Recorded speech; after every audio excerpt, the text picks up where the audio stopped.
Alam niyo ba ang napakaswerte ng mga pusa kung ikaw ay mailaga, lalo na kung ang pusa na yan ay dikit ng dikit sa iyo. At alam mo ba ngayong darating na 2024, may binibigay na pahiwatig ang bawat pusa kung anong swerte ang darating sa iyo. Sa unang pahiwatig na binibigay ng mga pusa kapag napansin mo na palagi itong nasa labas at nakatanaw lamang sa malayo habang hinihintay ka pa uwi, ibig sabihin nito, ang blessing ay malapit nang dumating sa buhay mo. Nararamdaman ng pusa na yan na may paparating na blessing, kaya lagi siyang nakaabang sa kanyang master. At ang blessing na darating na yan ay nasisense niya ng maaga pa lang. Kaya naman kapag may nakita kang pusa na laging nag-aabang sa pag-uwi mo at nakapamasid sa malayo habang hinahantay ang pagdating mo, isa lang ang pinapahiwatig niya na ang blessing ay malapit na sa pagdating sa buhay mo. Lalo pa nga kung nalalapit na rin ang 2024. Ang blessing na yan ay magiging pangmatagalan at hindi panandalian. Pangalawang pahiwatig na ibinibigay ng alaga mong pusa ay kapag siya ay malumbay o nalulungkot. Kapag ramdam mo na ang iyong alagang pusa ay palaging nanghihina, na parang walang lakas, ayaw tumayo, palaging nakahiga at palaging malungkot o kaya naman ay walang gana. Ibig sabihin nito, nararamdaman ng pusang yan na may paparating na panganib sa kanyang master. Nasasagap din niya ang paghina ng enerhiya sa loob ng tahanan. Sagap niya rin ang dami ng negatibong enerhiya.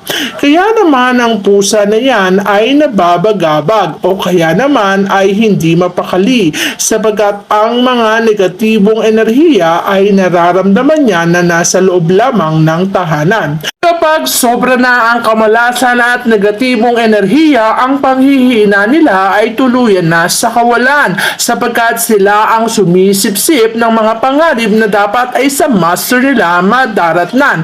Ngunit dahil sa pagmamahal na nararamdaman nila, kaya sila ang nanganganib ang buhay. Kaya naman kung may alaga kayong pusa at nararamdaman mo na sila ay nanghihina, abay pa-check up nyo na agad sapagkat mas madalas ang ganito ay nagre-resulta sa hindi maganda sapagkat sila nga ang sumasagap ng mga negatibong enerhiya na dapat ay sa master nila. Ngunit kapag naman ang iyong pusa ay hindi mapakali at nakikita nyo na gumagalaw ang whisker ng mga pusa na yan, ay nararamdaman nila na merong paparating na blessing sa iyong buhay.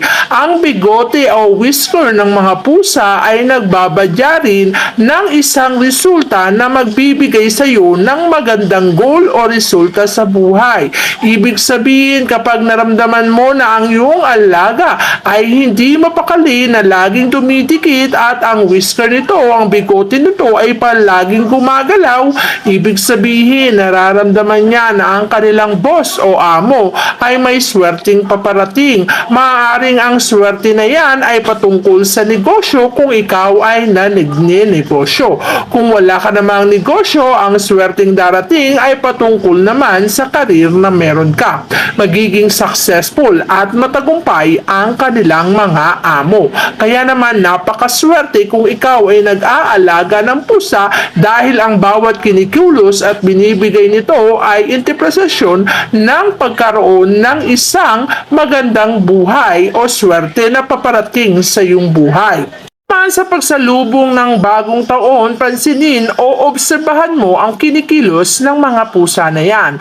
Maaaring ang mga bawat kilos nila ay nagbibigay senyales ng kaswertihan. Pwede naman na ang mga kilos nila ay nakakaramdam ng dami ng negatibong enerhiya. Kaya naman napakagandang mag-alaga ng pusa sa ating mga tahanan. Ang mga pusa kasi na yan ay tinatawag na buhay na elemento na gumagalaw sa loob ng ating mga tahanan. Sila ang mga nagtatanggal ng stagnant o mga negative energy na nakasiksik sa loob ng ating mga tahanan. Ang mga mga negative energy na yan kapag hindi natanggal o naalis ay magsisimula ng kamalasan. Kaya naman ang mga buhay na elemento na katulad ng pusa ay mainam na meron sa tahanan sapagkat napapasok nila ang bawat sulok ng iyong bahay at kapag napasok nila ang mga sulok-sulok na yan, natatanggal ang mga stagnant na enerhiya. Natatanggal ang kamalasan at inaalis nila. Kaya naman kapag may pusa ka, tandaan mo na ang binibigay nito sa iyo ay swerte at hindi panganib. Kung meron man silang nararamdaman na kalungkutan, binibigyan ka senyales na ikaw ay mag-ingat. Lalo na kung ang mga pusa na yan ay humarang sa iyong daraanan pag ikaw naman ay paalis ng bahay. Mas mainam na huwag ka nang tumuloy sa iyong pupuntahan. Alam mo bang ang mga pusa kapag hinaharangan ang kanilang master kapag ito'y paalis ng bahay, ibig sabihin nararamdaman nila na may paparating na panganib sa kanilang buhay. At ayaw nila na ang kanilang master ay mapunta sa panganib na yan. Kaya dahil iniingatan at pinakamamahal nila ang master nila, iniiwas nila ito sa maaaring pahanib na daratnan sa kapag sila ay umalis ng bahay. Tandaan mo ang senyalis niyan. Ang pagharang ng mga pusa sa iyong daraanan ay pagpigil na huwag ka nang umalis ng bahay. Para sa ganon, ikaw ay maging ligtas sa anumang panghanib na meron sa labas ng iyong tahanan. Paano naman kung ang pusa na yan ay laging nakaabang at kapag ikaw naman ay umuwi ay palaging tumidikit sa iyo na para bagang ayaw nang humiwalay? Alam mo bang ang mga pusa na palaging nakatikit sa kanilang mga master ay meron ding mga ipinapahiwatig.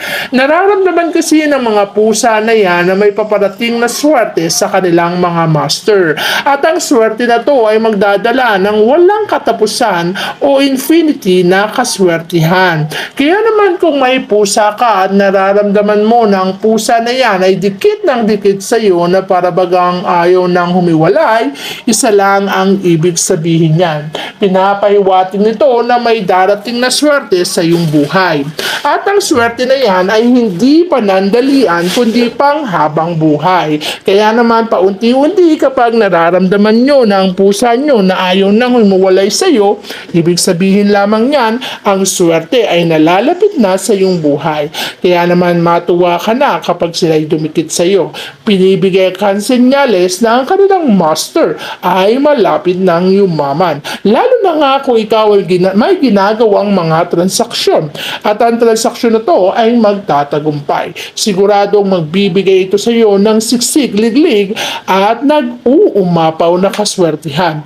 Dahil nga sa ang pusang inaalagaan ay hindi lang basta alagang pusa kundi may hatid ding swerte sa ating mga buhay.